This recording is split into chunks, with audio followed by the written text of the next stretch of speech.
మనుషులను భయపెడుతుండవా అంటారు. హ్మ్. అన్నాడు ఒకాయన. ఇప్పుడు మిమ్మల్ని భయపెడితే నాకేమొస్తది? నేనేం జేస్తున్నానంటే తప్పులు చేయకుండా సమాజాన్ని క్రమబద్ధీకరిస్తున్నాను అనుకుంటా నేను. నేనిట్లా జెప్తే కనీసం బెదురుకోనన్నా తప్పు జేయడేమో! ఓ కాడిపిల్ల కడుపు కోతకు ఆయన ఉసురు కాడేమో!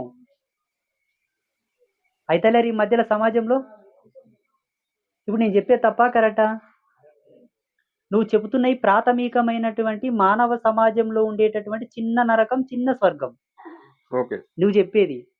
ఇక్కడ గనక నువ్వు పరిమితి దాటి బ్రతికితివా, ఇంతకన్నా కోటి రెట్లు ఎక్కువ ఉంటదాడ. ఇది ఓకే తక్కువ. సార్. ఒక కాలుకు పుండైతేనే అమ్మా సస్తి, అబ్బా సస్తి. ఇంత మందేష్టలకి ఆ! ఆ నరకంలో మందులు లేవు. నేను ఆ అదే అన్న అంటున్నా నోరు స్వామి. ఆ! మూస ఉండదు.